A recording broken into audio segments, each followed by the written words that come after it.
a nivel mundial que nos han hecho unos aportes y que debemos de aprovechar para poder entender un poco sobre la dinámica del tema de cáncer de mama.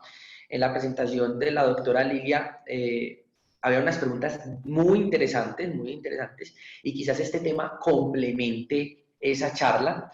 Se les va a dar un poco resumido, ameno, para que podamos entenderlo. El título es Efecto de las variantes genéticas en el gen BRCA2 en caninos con neoplasias de glándula mamaria.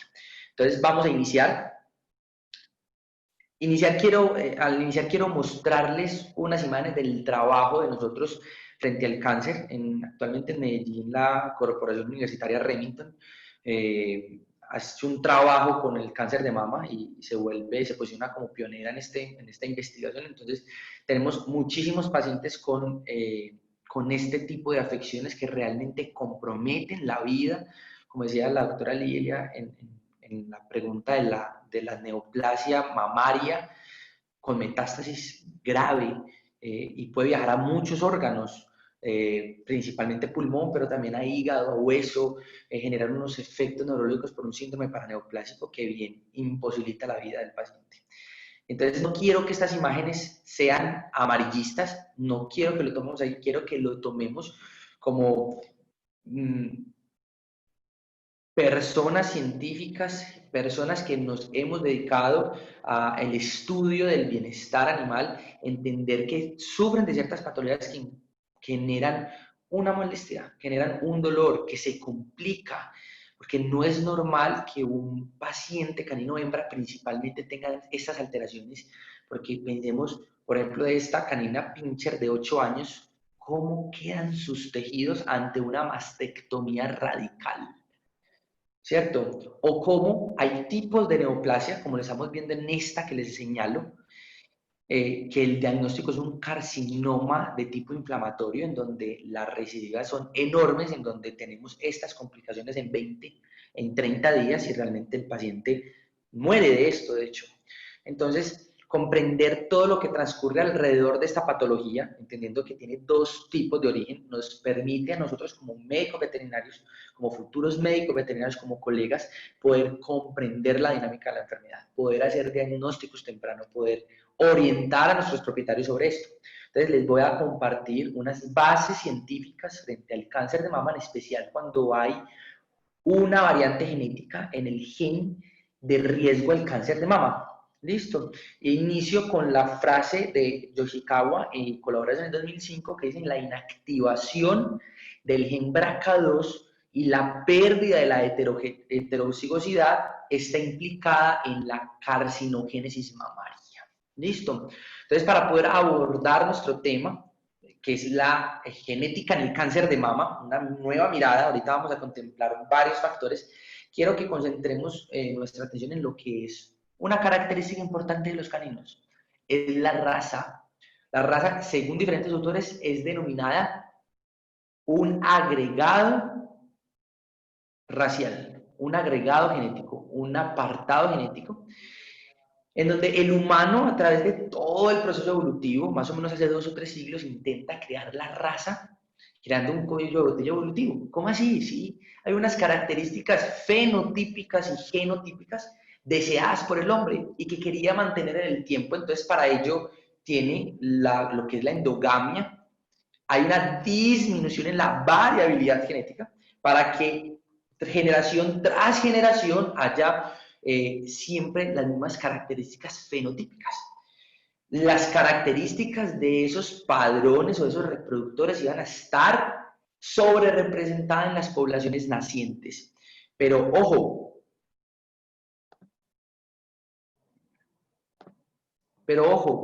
esa misma representación fenotípica significa también una representación genotípica. ¿A qué me lleva esto? A una predisposición genética a diferentes enfermedades. Y son múltiples las enfermedades que conocemos de origen genético, neurológicas, metabólicas, pero también las neoplásicas, ¿cierto? El cladograma propuesta por Friedan en colaboración en el 2016, aquí les dejo, la diapositiva se van a encontrar siempre los papers donde se sacan la información. Entonces, un grupo de investigadores propone una caracterización genética, un análisis de los haplotipos, de todo lo que tiene que ver con la ascendencia de los caninos. Y si bien es cierto, como vemos en el cladograma propuesto por Bridget von Humboldt, ella nos menciona las diferentes razas según sus características de trabajo, porque recuerden que los caninos en la actualidad, según diferentes estudios raciales, se clasifican según sus funcionalidades, pero sin importar su función, hemos evidenciado que todos en algún momento de su árbol filogenético vienen de el lobo. No es una teoría incierta, es una cosa que realmente conocemos filogenéticamente hablando, y es en la descendencia o la ascendencia, mejor dicho, en la ascendencia por parte del lobo gris y el lobo rojo, que juntos comparten una misma ascendencia. Esta teoría y esta caracterización genética o genómica de los caninos nos permiten confirmar que también las razas se comportan como agregados familiares, como los clanes, los homínidos que según sus migraciones se dividieron y dieron diferentes características fenotípicas en su prole, pero que tienen genéticamente unas características que comparten, unas regiones consenso, unos genes que se mantienen conservados en los mamíferos. ¿Listo? Entonces, pasamos de lo que es la raza como un apartado genético, como una predisposición genética a ciertas enfermedades con la evidencia científica. Entramos entonces a una de esas enfermedades o de esas enfermedades predispuestas genéticamente como lo son las neoplasias. Y es importante entonces que entendamos el concepto de neoplasia como una condición patológica multifactorial, así es definida la neoplasia, en la cual la característica principal es la proliferación anormal e incontrolada de las células, debido a que a una pérdida en el control de la división celular. Esa pérdida en el control de la división celular está dada por múltiples factores, factores exógenos o ambientales y factores endógenos o genéticos. Los vamos a ver más adelante.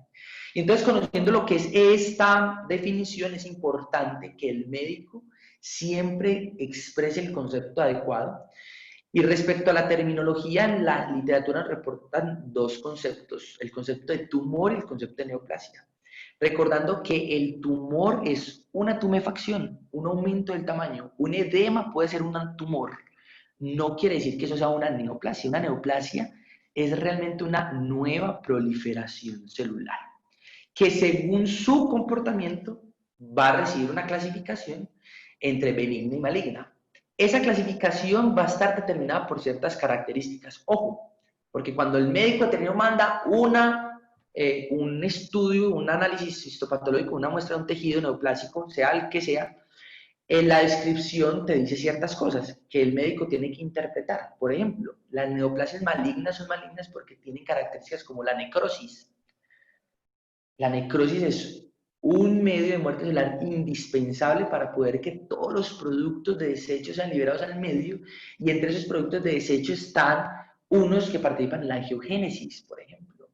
También el pleomorfismo nuclear o la pérdida en la relación entre el núcleo y el citoplasma. Los cambios degenerativos nucleares hacen parte de las características malignas de las neoplasias mamarias. También, por ejemplo, la capacidad de invasión o infiltración, la mitosis, la alteración en la cromatina. Todas esas características me van a hablar de malignidad, y recordemos que cuando tenemos una neoplasia maligna, eso se llama cáncer. A la neoplasia maligna le denominamos cáncer, y su capacidad principal es tratar de invadir, tratar de hacer micrometástasis y metástasis para poder implantarse en otros órganos y poder seguir subsistiendo. Y para eso hay muchos mecanismos que en una próxima ocasión vamos a tener la oportunidad de compartir. Y esas neoplasias tienen unos orígenes, ¿cierto? Meuthen en el 2002 nos propone unos orígenes para las neoplasias en caninos, en animales particularmente, son las células redondas. Recordemos que las células redondas son aquellas que están en la piel, como los histiocitos, los mastocitos, los plasmocitos, e inclusive entre las células redondas están los linfocitos, porque son células redondas. Las células mesenquimatosas están las células madre, y son bien importantes porque las células madre pueden convertirse, células madres mesenquimales pueden convertirse en células madres cancerígenas, ¿cierto? Porque van a dar una estirpe de células que pueden sufrir transformaciones.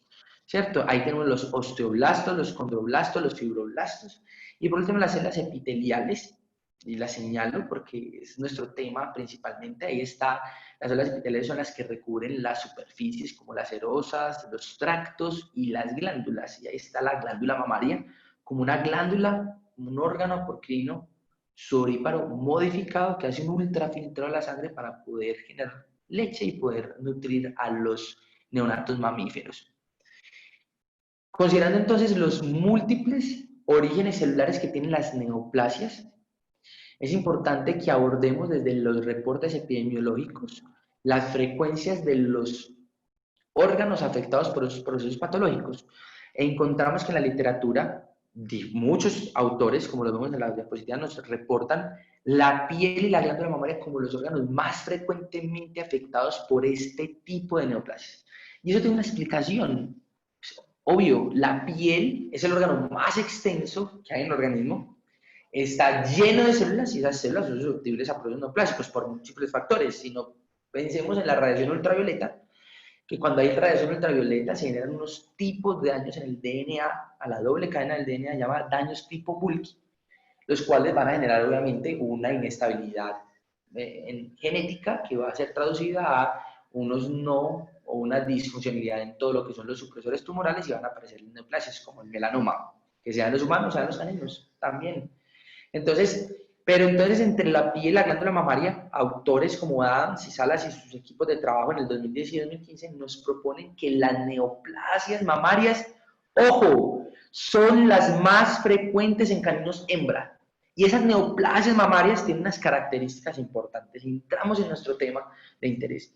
Y es que, al igual que los humanos, las neoplasias mamarias en caninos se desarrollan de forma espontánea y también por agregación familiar. ¿Cómo así, mate? Sí, se desarrollan por factores modificables, factores exógenos, como lo es la radiación ultravioleta, como lo es la nutrición, ya los vamos a hablar un poquito más, y también por factores hereditarios, como en las familias, como en los humanos, por agregación familiar. Y las neoplasias en caninos en la actualidad, estos datos son actualizados, las prevalencias, porque si bien aquí podemos encontrar los estudios del 2018, hemos tenido reportes de prevalencia de entre el 20.5 y el 70.5%, mortalidades que alcanzan hasta el 27%, inclusive hay autores que nos reportan que es la causa más común de muerte en caninos hembras mayores de 10 años. Aparecen entre los 6 y los 10 años, pero la edad promedio es de 8 años y quiero por favor que se centren en esta edad promedio, porque la aparición temprana de la neoplasia mamaria está relacionada con mayor malignidad. Las neoplasias mamarias malignas son las que aparecen en una temprana edad. La edad promedio son de 8 años, ahorita vamos a ver, eso es lo que nos reporta la literatura, les voy a ir mostrando unos puntos importantes. Y son más frecuentes en hembras con viabilidad reproductiva. Y yo sé que aquí van a salir unas preguntas. Ojo, ojo, la ovariohisterectomía se considera un factor de protección, pero hasta el tercer ciclo estral. Ahorita yo les voy a enseñar que los estrógenos son importantes y participan en la carcinogénesis, pero al realizar la histerectomía antes del primer calor disminuyen el 99.5% de la presentación de neoplasias de glándula mamaria espontánea, es decir, por factores ambientales o modificables, en donde los estrógenos son de los más importantes. Listo. Esterilizar entre el segundo y el tercer calor ya disminuye al 26 y un 5% la protección. Y después del cuarto calor, la literatura te reporta, la gente que lleva muchos años estudiando esto, te reporta que no hay un efecto protector. E inclusive cuando nosotros sometemos quirúrgicamente a un paciente para hacerle mastectomía parcial o radical, tenemos que considerar, ojo, ¿le haré la ovirestectomía para qué? Porque es que voy a quitar todo un cordón que está al lado derecho, por ejemplo, o al lado izquierdo, no importa, y también le haces la ovirestectomía. Me voy a volver un poco aquí. Miren este paciente. A este paciente hubo que hacerle esta mastectomía en este lado derecho, esta mastectomía radical, quitamos todo el cordón. La vas a castrar. O miren esta pincher que tenemos acá, la castramos. Entonces, ¿cómo hacemos para manejar como médicos esas incisiones? Ah, sí, claro, doctor, es muy fácil porque si la paciente es tiene una buena condición corporal y no está obesa, la podemos hacer lateral. Muy bien, listo, está lateral. Y si es, por ejemplo, Nala, 42 kilos y hubo que retirarle esta neoplasia, que miren cómo quedó la incisión, es la misma paciente. ¿Dónde la vamos a hacer? Lateral es difícil. Entonces, como médicos tenemos que pensar si la ovaristerectomía la vamos a realizar por protección. Pero ¿cuál protección si los estrógenos ya se translocaron al núcleo y ya hicieron su función? Ah, sí, doctor, yo la quiero esterilizar porque muy seguramente después, por la cascada y el flujo hormonal, le puede generar una hiperplasia endometrial quística y un complejo cumbiómetra, entonces después la va a tener que afrontar. Eso puede pasar. Y ese puede ser el criterio. Pero retirar, hacer la varisterectomía porque la vamos a proteger para que no le dé la neoplasia mamaria, ya creo que el daño está hecho. Y si sale maligna, no creo que la varisterectomía le vaya a ayudar a ese proceso. Muy seguramente va a tener que enfrentar un proceso antineoplásico. Y adicional, respecto si la varisterectomía es un factor de protección, entonces la raza es considerada por muchos autores como Damin y colaboradores del 2011 como un factor de riesgo, ¿verdad? Las neoplasias mamarias presentan diferencias histológicas, fisiológicas y etiológicas, todas. Y un ejemplo de esto es la imagen que vemos de esta Yorkie Pepita de 4 años que tiene 2 neoplasias ubicadas en glándula mamaria. Como ven, 2 neoplasias muy diferentes. Ese concepto es el cáncer de mama bilateral asincrónico o puede ser sincrónico. En ese momento es sincrónico. Están sucediendo 2 tipos de histológicos de neoplasia en un mismo paciente al mismo tiempo. Y ojo, compañeros, colegas, retiramos esas neoplasias y cuáles muestras mandamos. Ah, eso está en la glándula mamaria. Podemos cogerle de esta, que es la más grande, que es la más fea, la que estaba cavitada, saquémosle de ahí la muestra. Y sacamos entonces los cortes longitudinales de 0.7 y los mandamos en fórmula al 10% oferado para el estudio histopatológico y dejamos esto en la caneca de los residuos anatomopatológicos.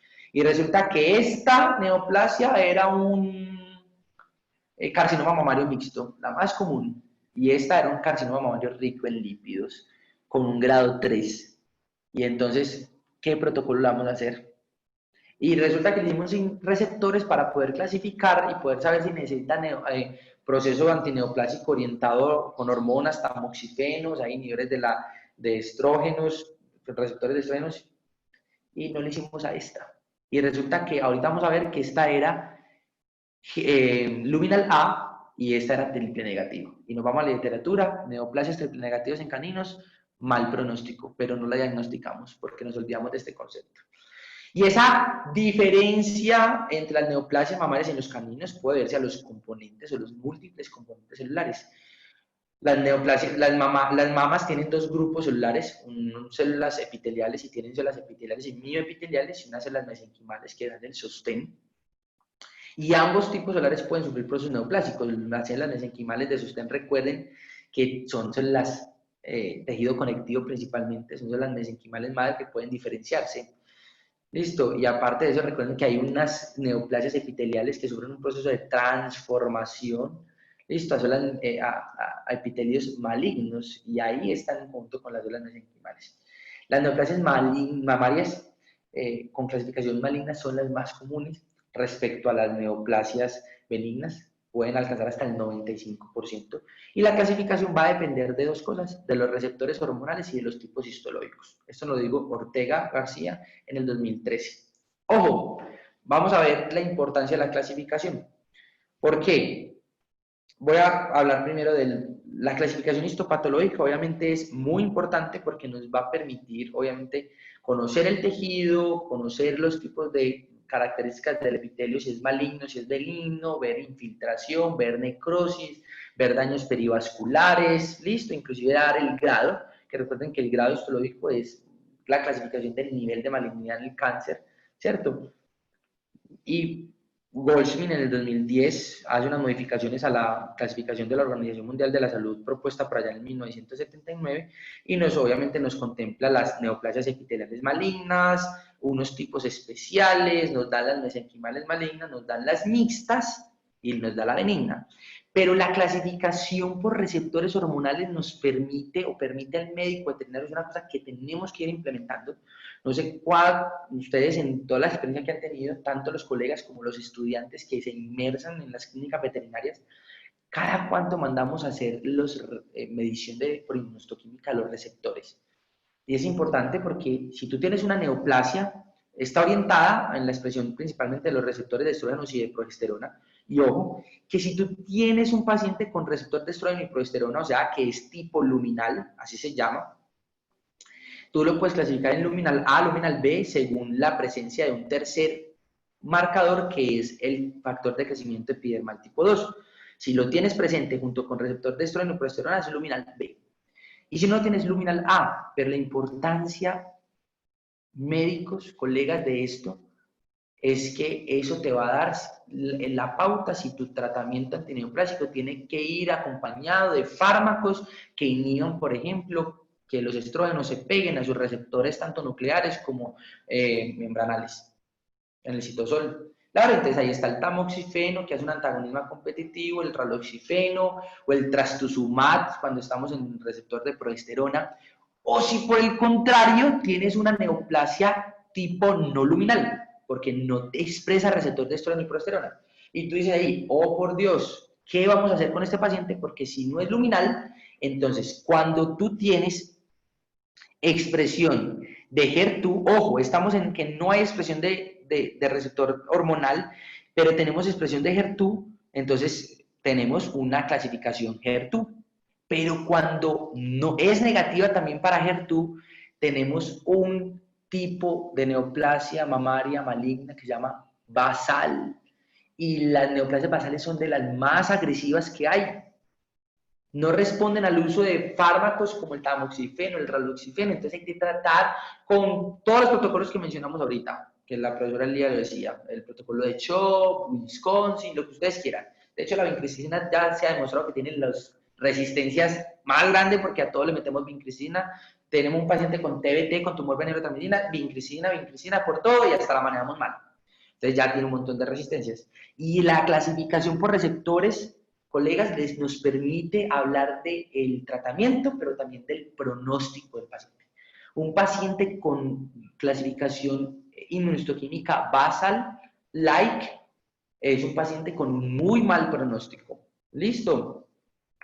Y entremos entonces a lo que son un poquito sobre las bases moleculares de las neoplasias. Voy a acelerar un poquito, veo que ya son las 11:30. Las neoplasias mamarias son condiciones multifactoriales, como lo mencionábamos, con una etiología compleja, perdón. No me lo inventé yo, ya está definido hace muchísimos años y hay dos factores principales, están los factores modificables o exógenos, y se llaman modificables porque los puedo modificar. Explican entre el 80 y el 85% de la aparición de las neoplasias mamarias. ¿Cómo así, mate? Sí, la mayoría de las neoplasias mamarias se dan por factores que son modificables. Entre ellos, la nutrición, el estilo de vida, el factor hormonal, principalmente los estrógenos y la progesterona.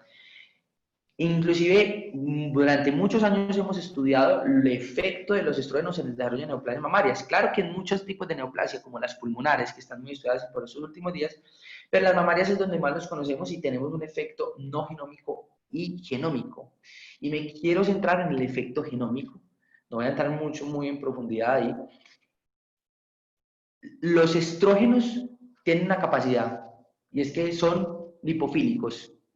Eso es grasa, es colesterol, de ahí viene. Recuerden, la aromatasa es lo que lo produce. Se difunden fácilmente en la membrana plasmática, ¿no? O sea, tienen unos receptores, ellos se pegan ahí, van al núcleo, o sea, tienen la capacidad de translocarse al núcleo y cuando se translocan al núcleo, lo que van a hacer es unirse a unos receptores que hay en el genoma y hacer un proceso de factor de transcripción. Y cuando tienen o activan su papel de factor de transcripción, van a estimular la activación de unos oncogenes, o sea, van a coger unos protooncogenes y los van a convertir en oncogenes como los de la familia MIC, como C-MIC, K-MIC, ¿qué es lo que van a hacer? Involucrarse en el proceso de la proliferación celular. Punto. Los estrógenos van al núcleo, factor de transcripción, activan oncogenes y una vez estén activos los oncogenes, eso tiene expresión génica sí o sí, no hay nada que interrumpa la expresión génica de un oncogene.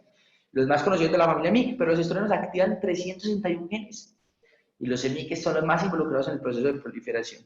También el efecto no genómico está en el aumento o en la potencialización del factor de crecimiento, que obviamente lo necesitamos para poder que la neoplasia crezca.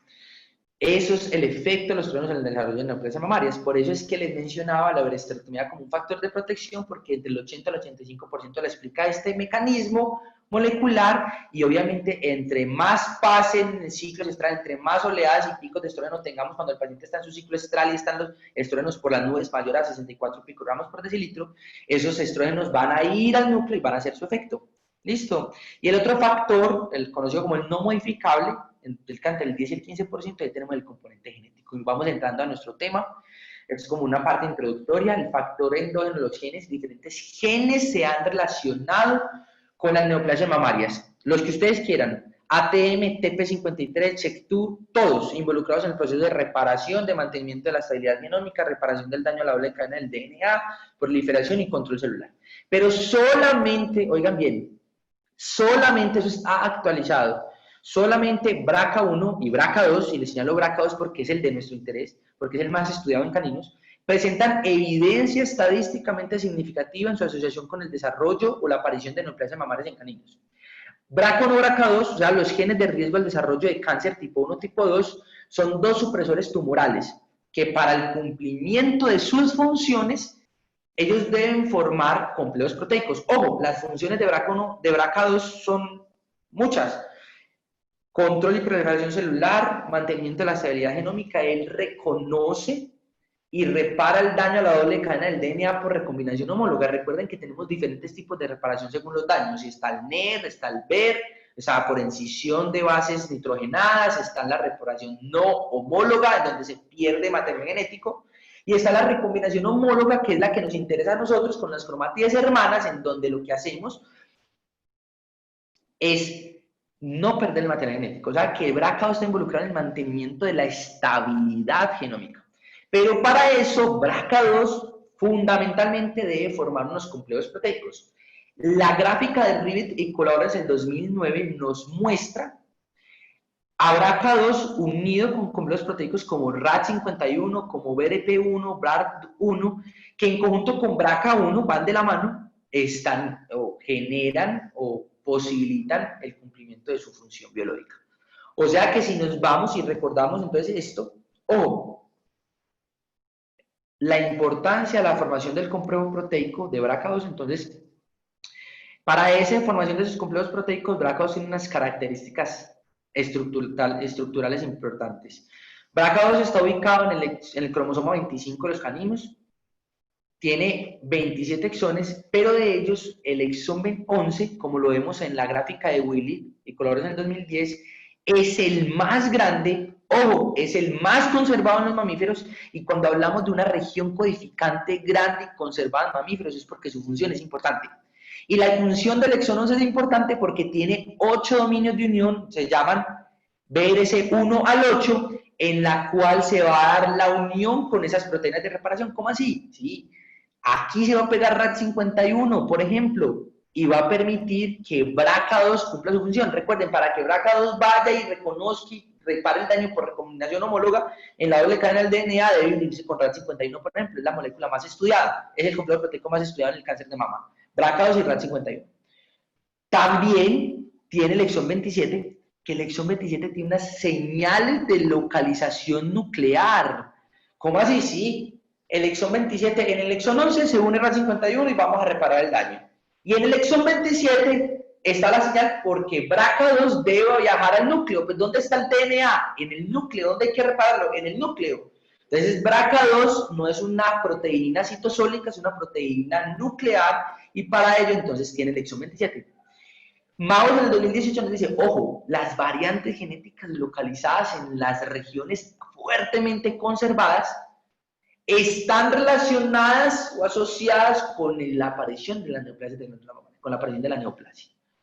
Entonces, los autores que conocen esta información y han estudiado las variantes genéticas en estos genes, particularmente en estas regiones, en el exón 11 y en el exón 27, han concluido que esas variantes genéticas están involucradas en el desarrollo de neoplasias mamarias en caninos. Listo, eso lo dijo por primera vez Liu en el 2014, lo concluyó.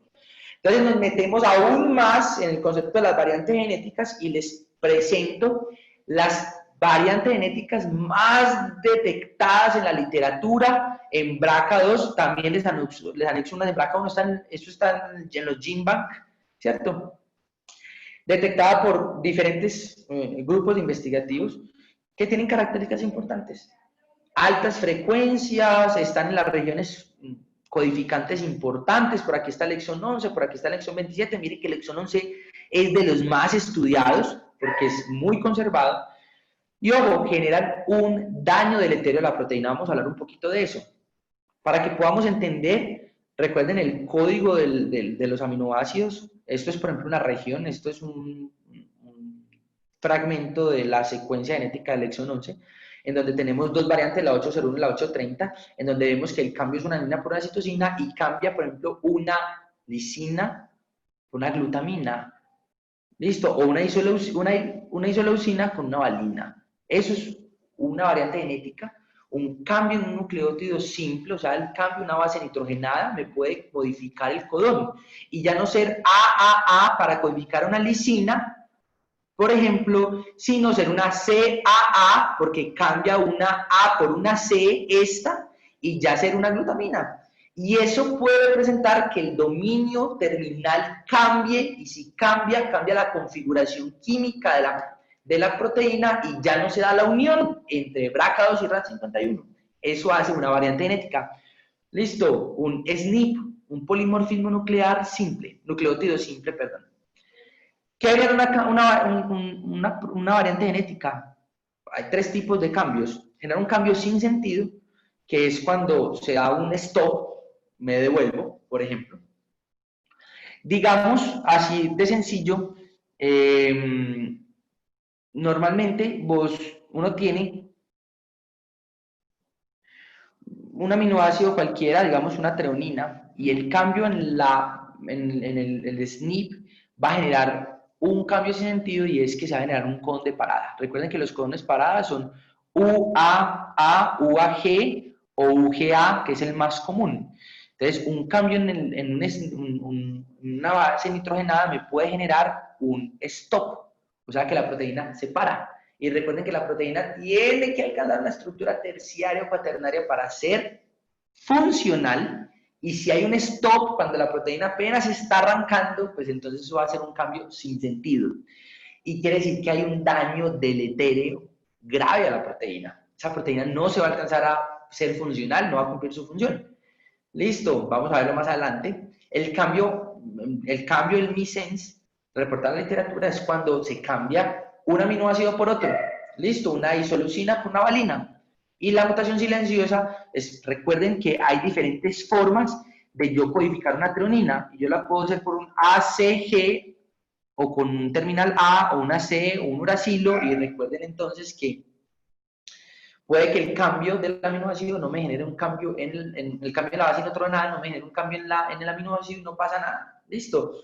En este paper estamos observando dos variantes genéticas importantes. Este es el exón 11 de BRCA2. Aquí nos están mostrando los autores un primer forward y un primer reverse. Y nos están mostrando la región BRC3 y BRC4. Aquí tengo el número de los nucleótidos. Y aquí tengo la variante 1425. La vamos a ver más adelante. Mire que la variante 1425 tiene normalmente una treonina y cuando se da el cambio de una adenina por una citosina ya no se sintetiza una treonina, sino que se sintetiza una prolina. ¿Listo? Y esos autores particularmente lo que hicieron fue hacer un western para poder observar la unión entre, por ejemplo, RAD51 y BRCA2, obviamente bajo una proteína sin el cambio y una proteína con el cambio.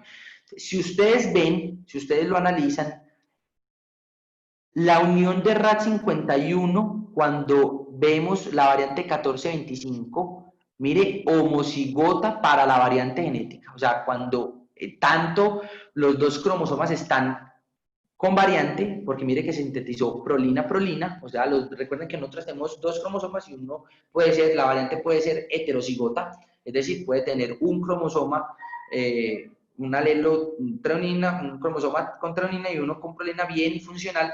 Y miren que cuando lo tenemos homocigótico para la variante, la unión con BRCA, con RAD51 se disminuye.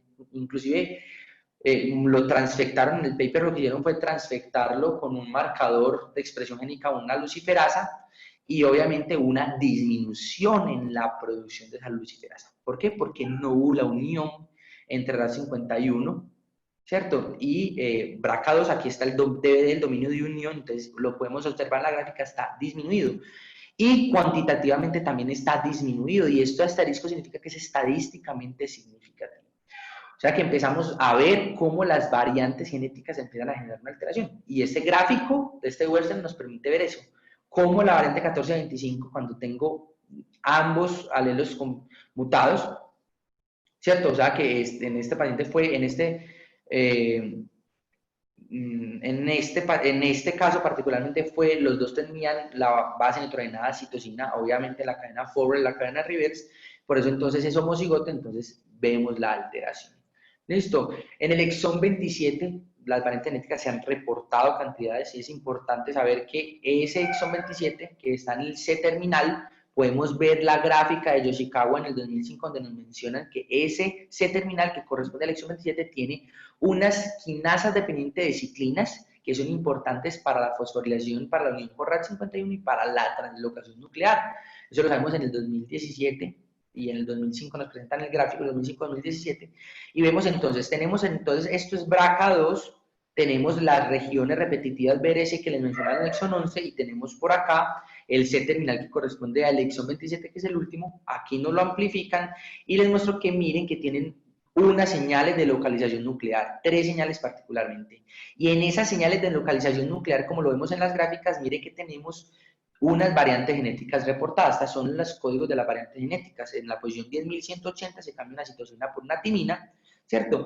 Y por ejemplo estamos viendo particularmente la posición 10.421, es esta misma de esta gráfica en donde podemos observar, Osmen nos reporta un cambio, una variante importante. Presten atención, por favor. Estamos viendo todas las diapositivas. Miren, sencillamente, estas dos gráficas nos mencionan, miren, por ejemplo, hay una G, una guanina, una adenina y una timina. Es esta misma, adenina, guanina, timina, aquí. Pero después de esta timina debe ir una guanina y dos adeninas. Deben ir esta guanina y estas dos adeninas. ¿Qué está pasando con este paciente? Este paciente está teniendo un indel. Se están sustituyendo 3 bases nitrogenadas, 3 adeninas, un codón completo. Mírenlo, se los muestro acá. Hay una guanina timina y sigue una guanina y 2 adeninas y estas 3 bases nitrogenadas aquí. ¿Qué? Entonces, obviamente, ¿qué nos concluyen? Y es que esa modificación causa un cambio aminoácidico que obviamente va a generar una modificación en la localización nuclear. Cuando tenemos esta variante genética, BRCA2 no se puede translocar al núcleo, porque ahí está, mire aquí, 10.204, hay una inserción de 3 adeninas, o sea, hay un codón de más, y mira aquí está, mire, está en la señal de localización en la tercera, o sea que ahí, ¿qué pasa? No se va a translocar al núcleo con esta variante. O sea que el BRCA2 no va a cumplir su función. ¿Cuál es su función? Reparar el daño al DNA. O sea que esas nuevas generaciones, esas nuevas clonas de células hijas van a tener ¿qué? Van a tener daños en el DNA. Voy a avanzar, se nos va a acabar el tiempo. Entonces nos mencionan las múltiples alteraciones, particularmente, por ejemplo, miren la variante 1425, ubicada en el exón 11. Miren, por ejemplo, lo están mirando 1425. Esto es obviamente una escala de conservación de los residuos de los aminoácidos. Recuerden que hay 13 aminoácidos muy conservados y entre esos está el 1425. Y miren cómo tenemos la cepa wild type, o sea, lo que es naturalmente. La variante 1425 tiene una treonina y mire cómo es el residuo de la treonina. Miren, acá está la gráfica. Y cuando tenemos el tipo mutante, es decir, cuando tenemos la variante genética 1425, que cambia en vez de una treonina por una prolina, miren la configuración estructuralmente, cómo cambia ese residuo. La 1425 está en la región BRC3, que es importantísima. Entonces, esos autores, en un programa que se llama Swiss Model, nos muestran cómo hay una variación en esa estructura. Aquí ya no se puede pegar RAD51. Entonces, la variante 1425 es la más estudiada porque es la que más genera daño deleterio a la proteína. ¿Cómo así que daño deleterio? Sí, claro, tenemos unos algoritmos de predicción que van a estar sujetos por si los aminoácidos son conservados o no, por los residuos que tengan, por los dominios de unión, como por ejemplo con RAD51, que tiene varios dominios de unión. Y entonces, por ejemplo, mire lo que tenemos. La variante 1425, según MUDPRED, Polyfen, Provean y SpikeGold, mire lo que nos muestran. Hay todas un probable daño, una función deleteria, o sea que la variante 1425 realmente está relacionada con la aparición de la neoplasia mamaria porque BRCA2 no puede cumplir su función. Pero hay otras, como la 801, mire, que según Polypen y Provean tiene un posible daño, una alteración deleteria, es decir, daña la proteína. ¿Listo? Este trabajo lo realizamos en la Universidad de Remington, se llama Determinación de Frecuencia de Variantes Genéticas en los genes BRCA1 y BRCA2 en línea germinal, o sea, que tenga un factor de agregación familiar o por la raza, y cuál es su correlación con el tipo histológico. ¿Por qué? Porque no sabemos cómo se relacionan las variantes genéticas y los tipos histológicos, es decir, establecer la relación fenotipo-genotipo. Entonces, trabajamos con 4 variantes genéticas, las 4 variantes genéticas más reportadas en la literatura, entre ellas la 1425, aquí está, la 1435, la 801 y la 830, encontrando que tuvimos un N muestral de 75 individuos y el 96% tuvieron al menos una de las variantes genéticas analizadas en el exón 11 de BRCA2. Y es importante mencionarles que esa variante genética, la 801, ojo, en condición homocigota estuvo. Listo. En condición de homocigota estuvo en 7 individuos en el 9.7%, pero ojo, que en los pacientes que se presentó la variante 801 en condición homocigota disminuyó la edad de aparición de la neoplasia a 6 años. Y eso fue estadísticamente significativo. O sea que si nosotros tenemos caninos en los que le corremos un panel genético con identificando estas variantes genéticas y tenemos la variante 801 en condición de homocigota, ese paciente va a generar neoplasia de glándula mamaria a una temprana edad. Listo, inclusive si la sumamos con la 1425 que tiene todo el sustento científico, dejar un daño en la estructura de la proteína, obviamente vamos a poder acercarnos a un diagnóstico temprano. Y ojo, recuerden que en los caninos tenemos el concepto de los 2 hit. No es lo mismo tener un cromosoma malo que tener los 2 cromosomas malos. Estos individuos tienen los 2 cromosomas malos y desarrollan la neoplasia a temprana edad, ¿cierto? E inclusive descriptivamente, cuando vemos ese grupo, esa población de 75 individuos, de esos individuos con neoplasia de glándula mamaria, los individuos esterilizados, mire que fueron 44%, donde la mediana de la edad fue de 8 años. Miremos, por ejemplo, que 7 estuvo esterilizado entre el primer y el segundo ciclo estral y la mediana de la edad fue de 6.5 años. Y en especial esos individuos que desarrollaron a temprana edad las neoplasias mamarias, el 28.5% estuvo representado por una neoplasia que es el carcinoma mamario sólido simple, pero lo más importante es que presentaron la variante genética 801 en condición de homocigota. Y hubo una disminución en la edad de aparición de la neoplasia, descriptivamente hablando.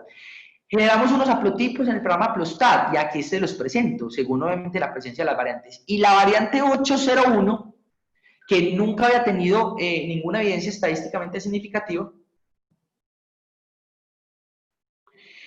esa variante, cuando tenemos el haplotipo con la presencia de esa variante en condición de homocigota, mira que tenemos C, que es la variante, para los otros no la hay, que es AAA, que fue el segundo más frecuentemente encontrado en este estudio. Ese haplotipo se relacionó estadísticamente significativa con unas características fenotípicas. ¿Cuáles? Primero, con 2 tipos histológicos. Con el carcinoma mamario sólido simple se relaciona estadísticamente significativa, aquí tenemos el p-value, o sea que los individuos con el haplotipo CAAA que aparte de que se desarrollan a temprana edad las neoplasias de glándula mamaria, también está relacionada significativamente significativo con una neoplasia de las más comunes. En nuestra investigación esta fue la segunda más común, en la literatura también es muy común, y adicional con un carcinoma mamario que es rico en lípidos, que es muy agresivo, que también está relacionado con ese mismo haplotipo. En especial, ¿cuál? Con la variante 801. Listo.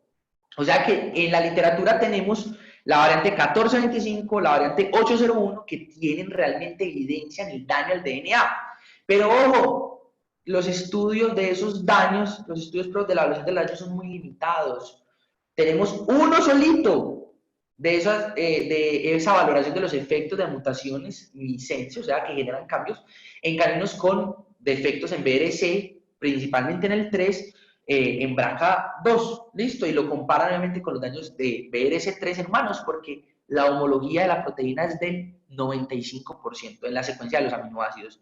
Y entonces, mi motivación es el estatus investigativo de esto que, colegas, a nivel mundial, países como Brasil, Noruega, Taiwán, Turquía, China y Japón son los únicos que han estudiado este tema.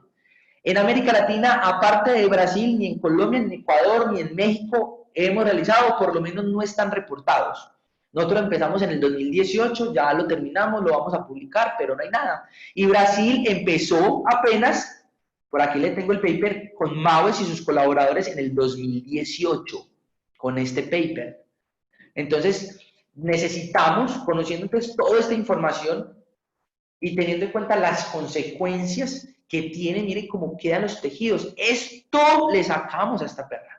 Esto, un carcinoma mamario mixto, grado 3, en donde la mastectomía radical es difícil de recuperar, difícil en su dolor, las úlceras en la piel con los focos infecciosos agravan los procesos quirúrgicos, encontramos unos casos realmente abrumadores y entonces, ¿por qué no entrar a investigar desde la parte molecular? Recuerden que todos somos compuestos de moléculas, de genes, todos genes. Entonces, tratar de investigar, mire, esas variantes genéticas que nos pueden hablar de pronóstico, de relación con el fenotipo, para no llegar así, esa hermosa dálmata de 12 años con neoplasia de glándula mamaria, como lo mencionaba la doctora Lilia, con síntomas neurológicos, con metástasis pulmonar, con posición ortopneica, con incoordinación a la marcha, con un síndrome paraneoplásico que le puede generar la muerte. Recuerden que estamos con familias multiespecies, una familia que realmente tiene un carcinoma mamario mixto, detectado a tardíos, con metástasis, con síndromes neurológicos. Lo ven en la imagen, lo ven en el video y no me lo estoy inventando. ¿Listo? Entonces, esa es mi motivación, de que nos lancemos a los estudios de las neoplasias de glándula mamaria, tanto histológicas con el componente genético molecular. ¿Qué va a permitir? Esa relación con el fenotipo-genotipo. Les dejo un brochazo, les dejo un avistamiento de lo que es el panorama de la genética del cáncer, lo que nos puede dar. Tenemos entonces en Medellín la posibilidad de un panel genético con las 4 variantes genéticas más frecuentes que tienen estadísticamente significativa evidencia de su relación con el desarrollo de neoplasias de glándula mamaria para que trabajemos en conjunto. Quiero agradecer al CIDE, al Centro de Investigaciones de Desarrollo de Ecuador, a la Remington, a mi grupo de trabajo, a Oncopad, que es mi grupo de trabajo histopatológico, que está aquí en Medellín, a Ecosíntesis, que es mi laboratorio de biología molecular. En lo que ustedes quieran, los podemos apoyar. Trabajamos con retrovirus, con el diagnóstico, con PCR, con hemotrópicos, con pruebas genéticas y estoy a su disposición. Muchísimas gracias. Estimado Luigi. Sí.